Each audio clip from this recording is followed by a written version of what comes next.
Welcome to the Catholic Table Talk podcast. This is where everything Catholic is on the table. New episodes Thursdays at 9 a.m. Eastern on most podcast platforms. Here's your host, William Sauber. Yes, welcome back to the show, everyone. Another great episode lined up for you this week, as always, on Catholic Table Talk podcast. Thank you so much for listening or watching, wherever you're listening or watching from, on most podcast platforms. If you have a show topic or a speaker request, buying merchandise, becoming a sponsor, advertisement, basically anything info related, ask questions, whatever, email us at catholictt@gmail.com. Again, it's Catholic with two T's at gmail.com, the official email of the show, as well as you can find us on most social media platforms as well. Also, that's what I mean about emailing us, because you can advertise your business, you can advertise your event on the show. And today's show is brought to you by Dr. George Saguma. Dr. George is a physician, and he really studies, and he really, I should say, practices medical in South Dakota and Montana Indian reservations. He has no number of books, including Lead with Love. So thank you for Dr. George for sponsoring today's episode. And again, for more advertisement info, catholictt@gmail.com. All right. So this show will also talk about another book. This is a very I've been looking forward to the show for a while now, folks. This is the book called Liturgy of the Land, Cultivating a Catholic Homestead. And as you can see, it's a pretty thin book, but it has a lots of material, lots of content of what are ways you can kind of start a homestead. What is a homestead look like? What is in a homestead? Because let's face it, the cities and the suburban areas around this great nation is continuously growing, and the number of people who are on a homestead or know things about a homestead are very kind of dwindling. So today we have a very special guest making his Catholic Table Talk debut. He's the author of the book, and really, again, looking forward for the show for a long time. Jason M. Quigg writes from a small dairy farm from western North Carolina. He is the co-founder of Fetius, founding editor of Soaring Spring magazine, and author of Leaving Boyhood Behind, sounds like another great book. He holds a master's degree from the Augustine Institution and is known to claim his family invented bourbon. Sounds like I might have to get a taste of that, maybe. Never turn down a good shot of bourbon or anything. We'll keep on with the show, but without throw that in there. So let's welcome in to the first time, Jason M. Quigg. And Jason, thank you for what you do, for being on the homestead, writing books, and thank you for joining us on the show today. I'm happy to be here. Thanks for having me. Anytime. So again, like I said, I've been looking forward for a long time and reviewing your book over the past couple of weeks here, ever since I got the book. So why is that so many families, Jason, go through a back to farm phase? Um, I guess I think a lot of people grow up on a farm or a homestead, and they kind of move off, and then they kind of go back to the farm when they have kids of their own. Like, we should do something like that. So why is it that so many families have that? Well, actually, even more families did not grow up. I mean, these days, Right. a generation or two ago, many people were leaving the farm for the first time. And Sure. to put in perspective, in the 1800s, 90% of Americans were farmers, and now it's less than 1%. So that's a radical shift and just the most cultural force in a home, which is usually the occupation of the family, especially the father. Right. But we know that farming was more than occupation; it was a way of life. So it's a way of life that has been lost. I mean, we can't pretend it's out there as a broad cultural force. There's pockets of it, the Amish and maybe a few holdouts here and there. But broadly speaking, it's a way of life that was the foundation of our country and even our economics, but isn't now.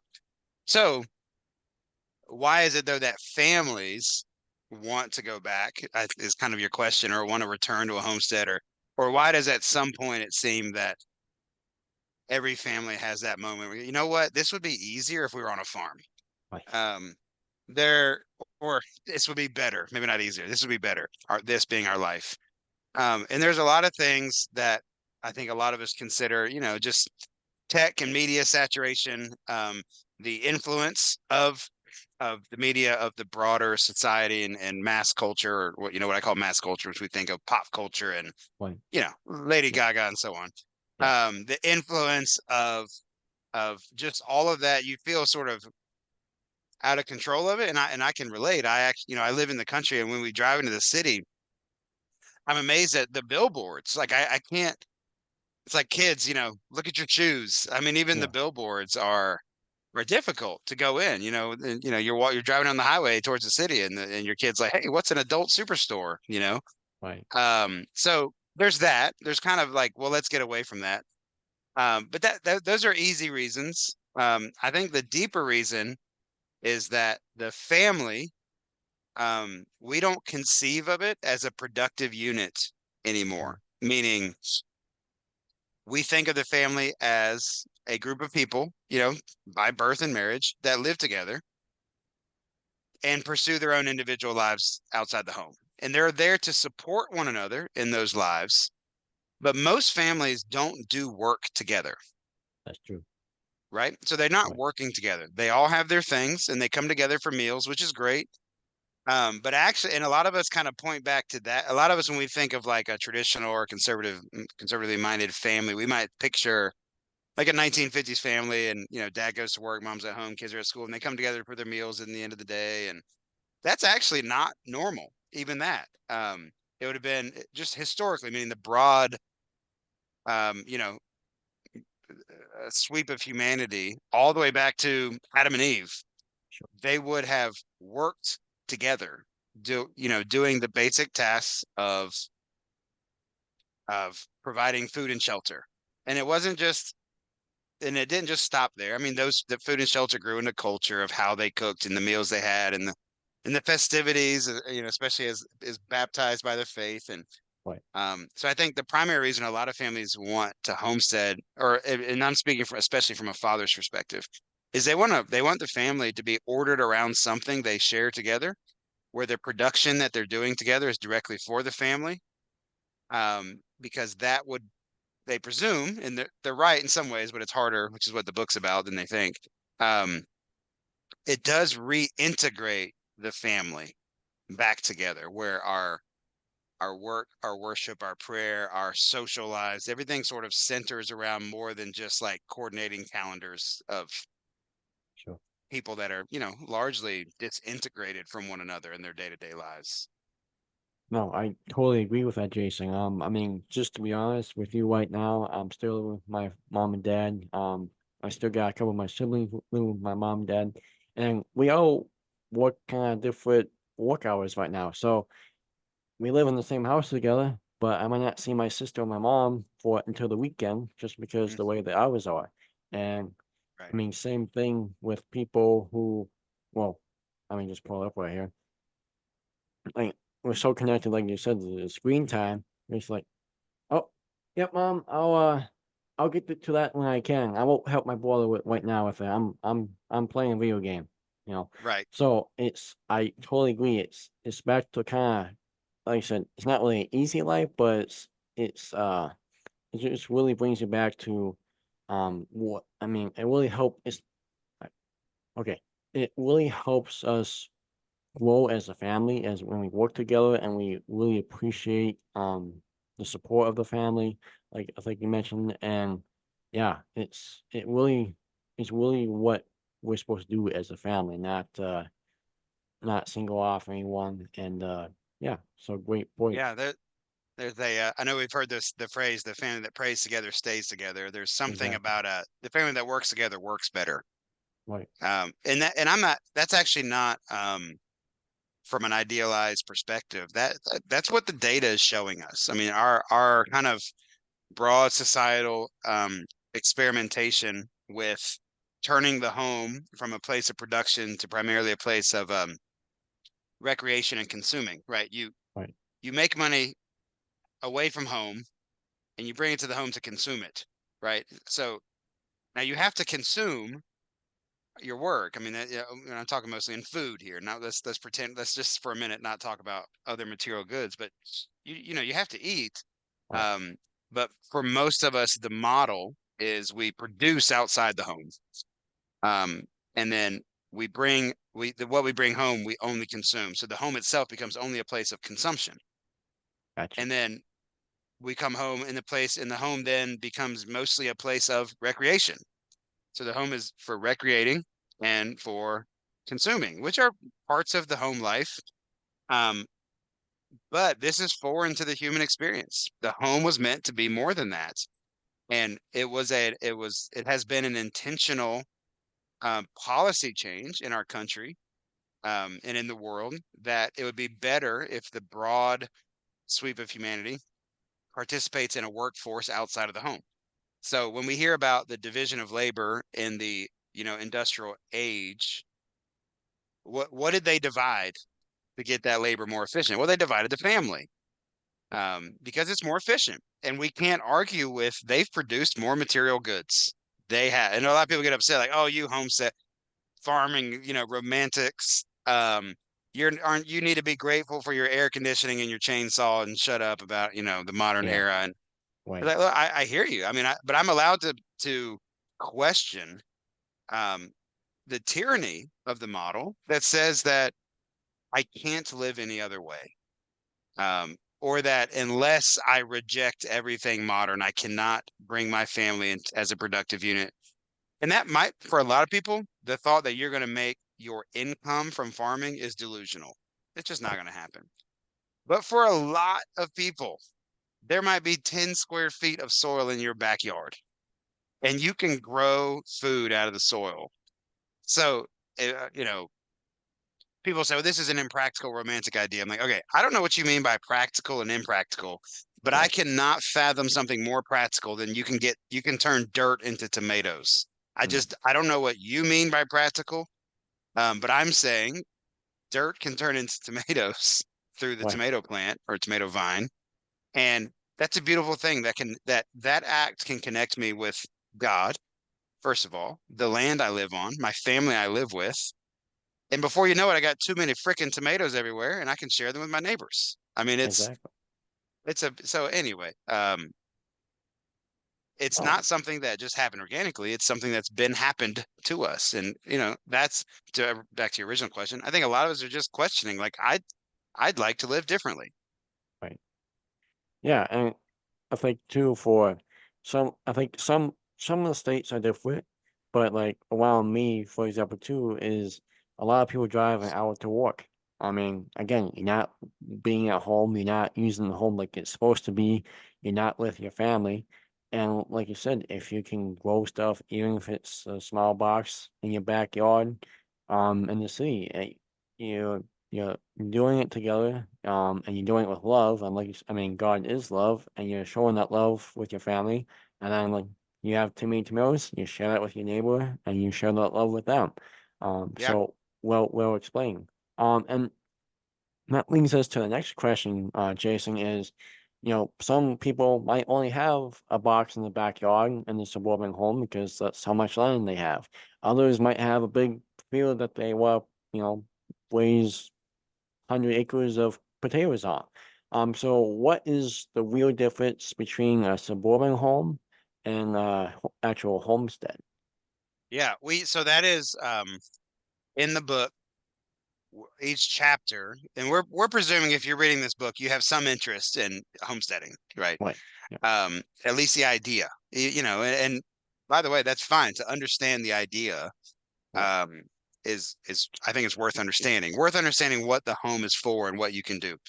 But the chapters are all of them are from this to that, from time clocks to seasons, from scarcity to abundance, from just and what we're talking about is the attitude that we take with us, um, if we're homesteading is really formed in the modern Sure. setting. And that modern setting for most of us is suburbia.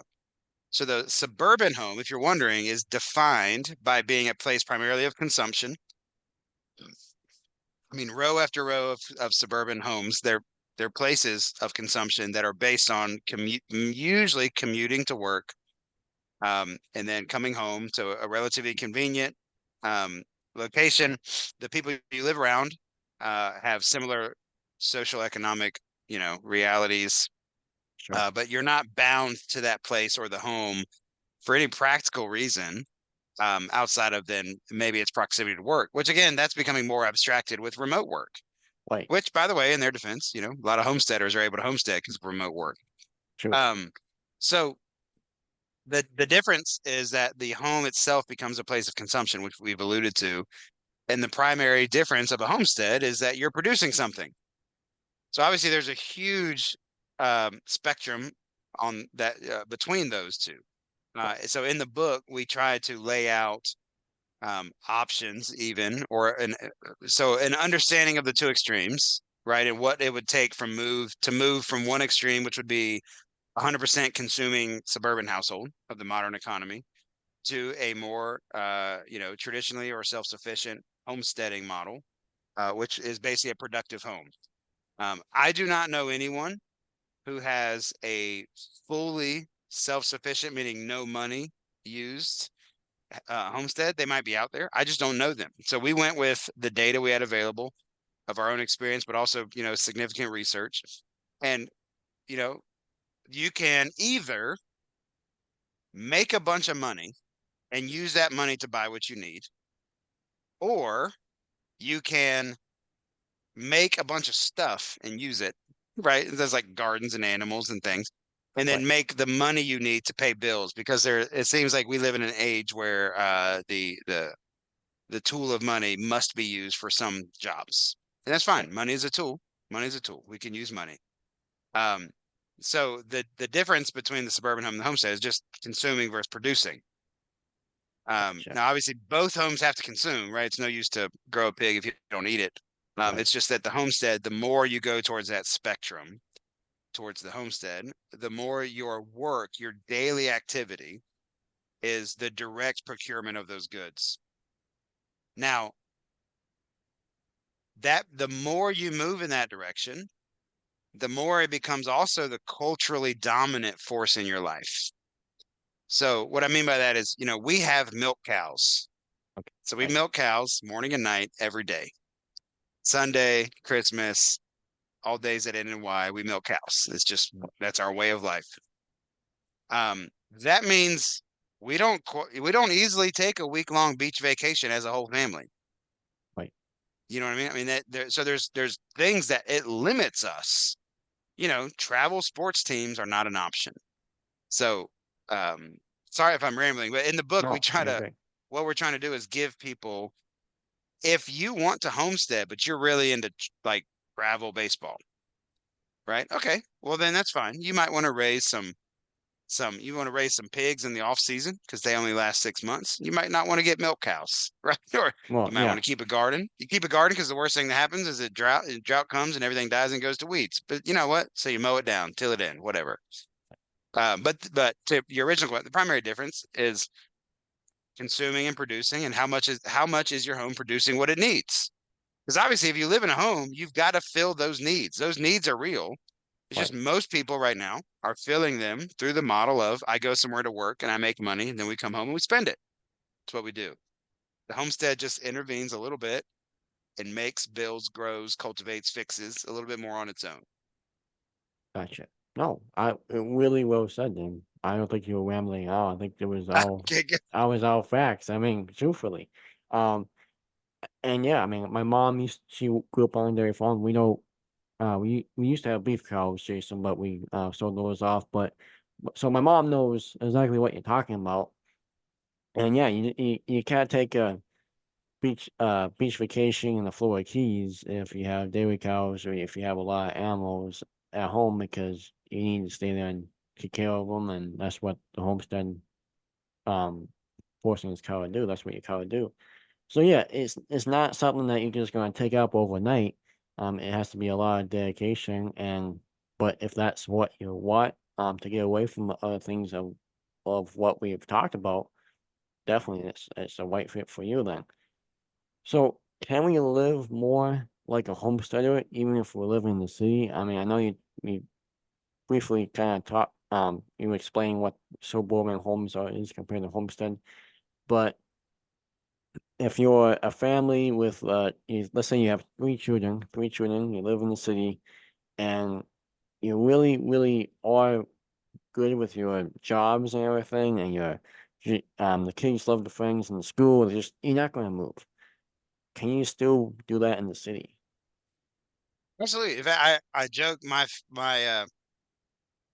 so I edit a magazine called Sword and Spade magazine. Yep. Um, and my co-editor is a mechanic in a mechanic shop. Well, he owns a mechanic shop. He doesn't directly work with cars anymore, Okay. but he owns a mechanic shop. Deals with the customers in a downtown city. And I like to joke he's the best agrarian I know.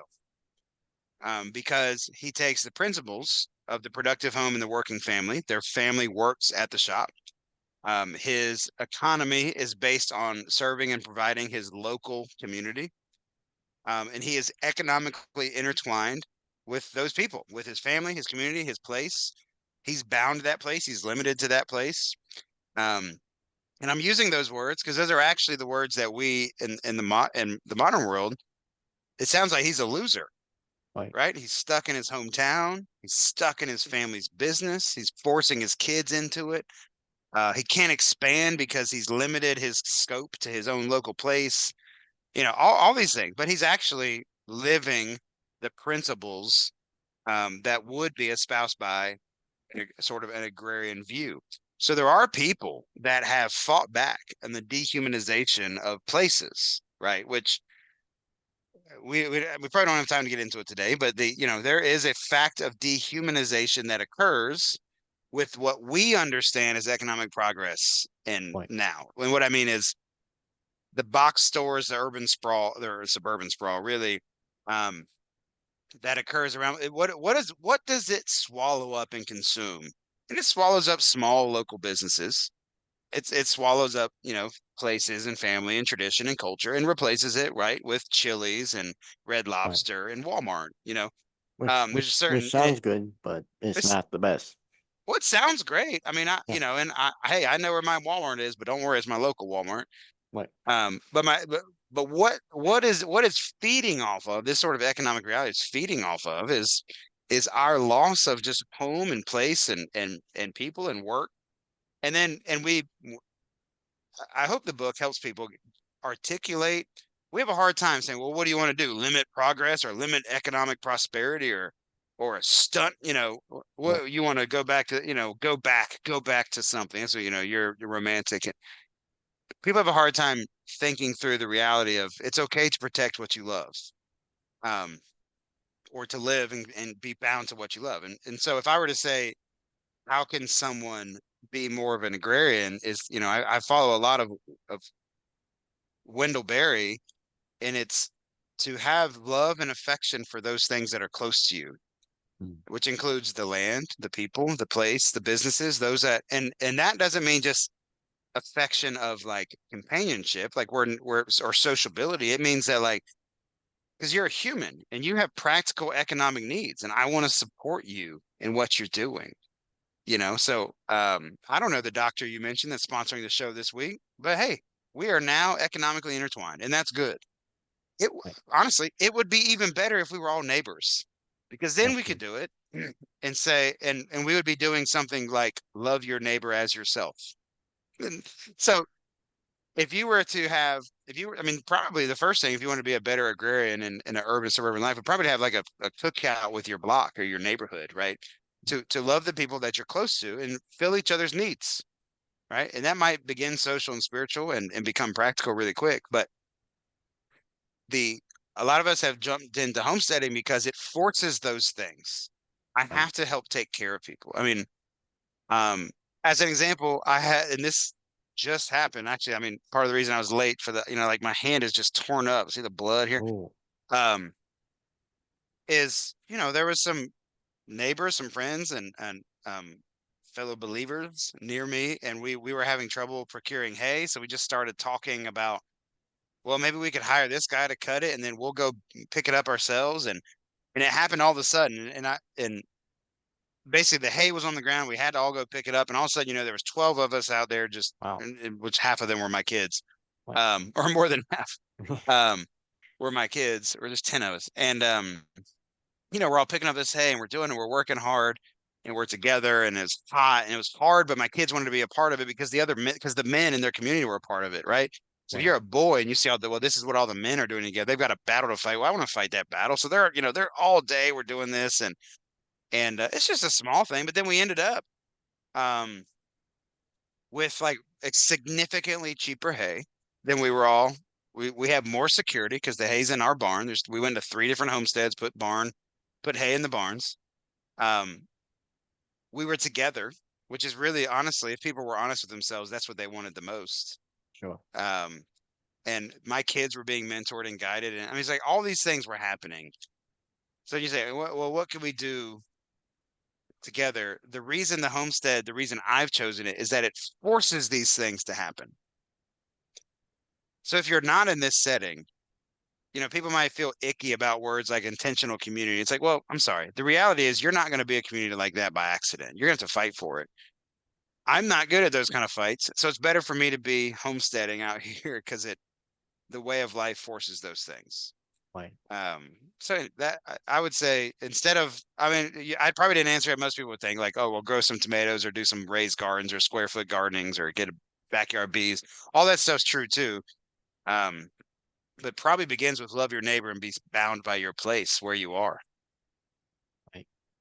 No, and I think that's what, like you said, they thought you're going to see tomatoes or something, but again, that's what people should hear. And like you said, I mean, you don't just build a loving, great, community by it doesn't happen by itself. You have to do it.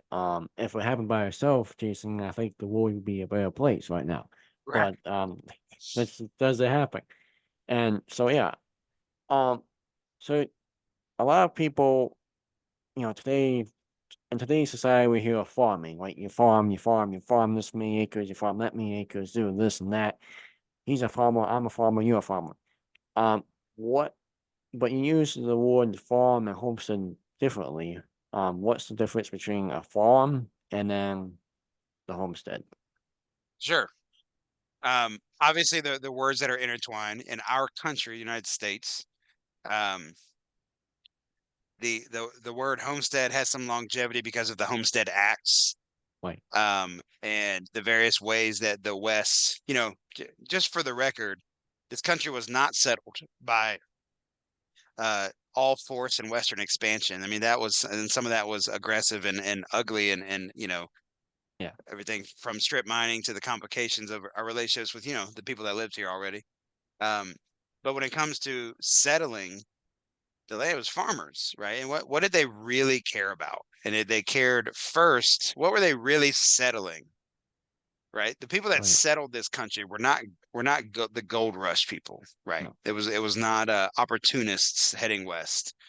Um, it was farmers, right, that had immigrated here, or families that immigrated here and wanted to settle on the land for the sake of their family, right? That's why they were here. So in our modern, and so ultimately they were homesteading. So the homestead is first of all a place of significant work, but the direct purpose of that work is the direct care and provision for the family on that piece of land. By now, the reason we distinguish it so well is that there might be some farmers listening. And they go, man, you don't even know my way of life. It's hard. It's this market prices and this and that and the commodities and the farm bill and that's not being passed by Congress, right? And all this stuff. And like, okay, obviously we have entered into a different world at that point, in which is the world of the industrialization of agriculture, where most farms, meaning to make your income from the land, is a different ball game. Yeah. It's a totally different ball. It's a different question. It's a different scenario for a lot of families. Gotcha. Yeah. Well, and like, I mean, for the gold rush, people. Right. It's food. It's food. All right, I think lost you for a second there, Jason. I think you're back now. Great. Yep, I hear you. So So I don't know. I don't know if I caught that. Yeah, the farm yep, is a place where you make your income and your livelihood, and it could be a good life, and you might homestead as well on the side. Of course, one of the best homesteaders I know in the area is a retired farmer. He had to right, retire from farming so he could homestead, meaning grow that, food for himself and his family and his awesome. friends. But the homestead is a place where the purpose. I'm not proposing or trying to help people make a new income from farming. I'm here to, and there are people that can do that, and that is good. We need more of those. But I'm actually talking primarily about a productive home that's ordered around growing food for itself. Gotcha. Right. And like I said, I mean, the gold rush, people were being fed by the homesteaders of when they were selling America, when they were selling the nation, because who had all the food, who was growing all the food? It was the homesteaders. So they They were weren't eating feeding. gold. That's No, right. I mean, if you could, that I mean, Yeah, wow. But that's right. so, but before we get to the last question here, Jason, I'll try to show the arts a few pages of the book here. To me, this is what really stood out to me, Jason, in the book, and this is what I really caught my eye, and I really think this is kind of like spot on what we're talking about how it's more. I mean, you gotta be dedicated to it. It's not a simple thing, but okay. I mean, hold on. The book. Um. So, for example, for people listening, if you can't see this, if you're listening, so like in the last few pages of the book, Jason has like basically a lot of the homestead animals that the time requirements and the cash value of it and the stopper specs and all that. So like for example, you know, see that the hogs, again, you have this whole graph of the stopper specs, the cash value of when the book was put in and all this. I think that's kind of a secret weapon of really catching people's eye of, if they're thinking about being a homesteader, they can go to this and think, wow, this let's get some hogs. They sound pretty fun and they look pretty easy. Or is that? Can you just walk me through real quick, Jason, about how you came up with this idea? Yeah, you mean the graphs in the back and the ratings? Yes, sir. Yep. Yeah, we a part of it was inspired by a book called Durable Trades by Rory Groves. Okay. Groves is a Protestant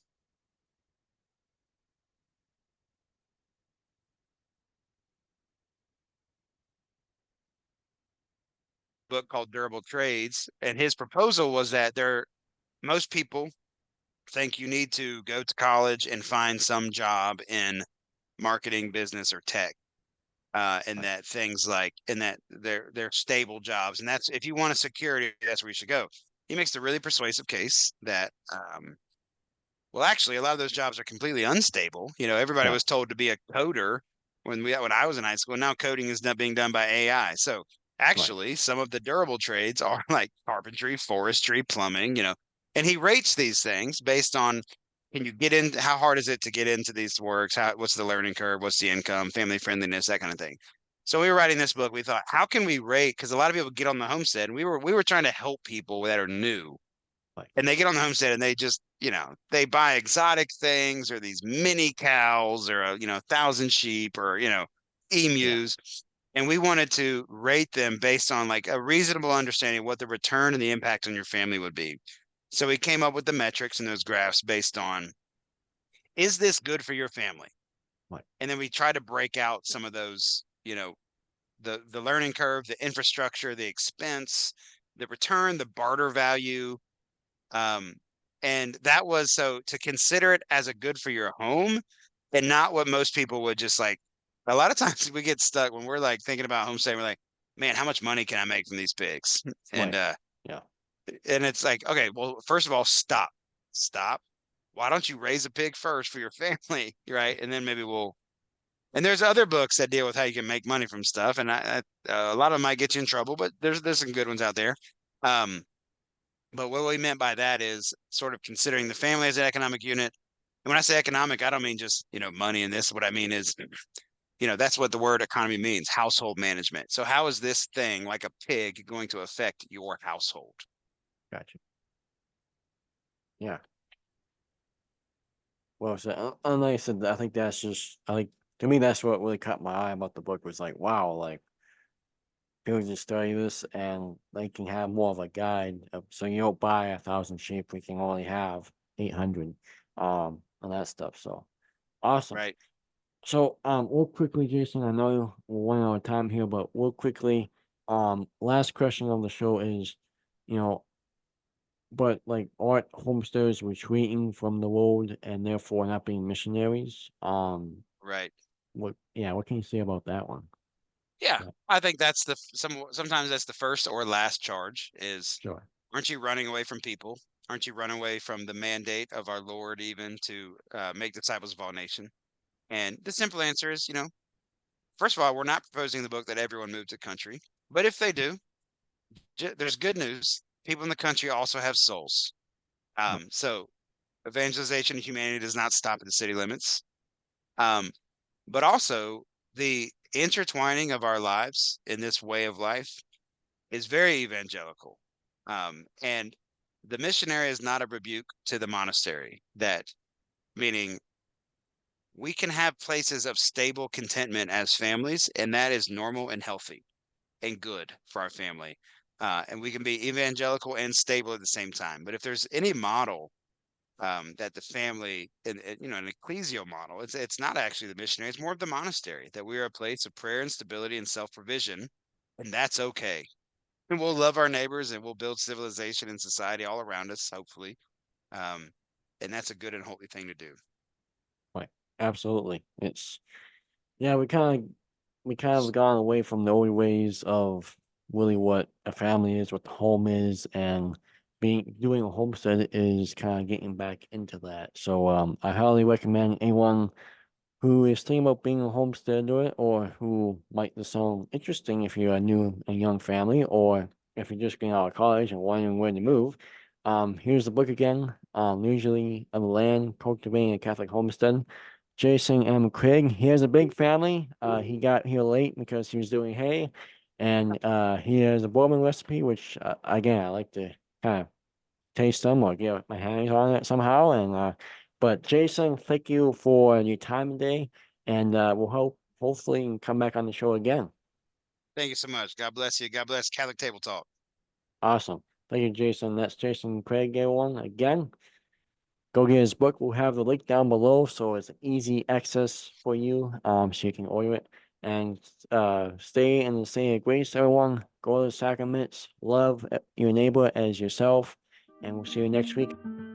Thank you for listening to this week's episode of the Catholic Table Talk podcast, where everything Catholic is on the table. Don't forget to subscribe to Catholic Table Talk on your favorite podcast platform to get new episodes delivered directly to you every Thursday at 9 a.m. Eastern.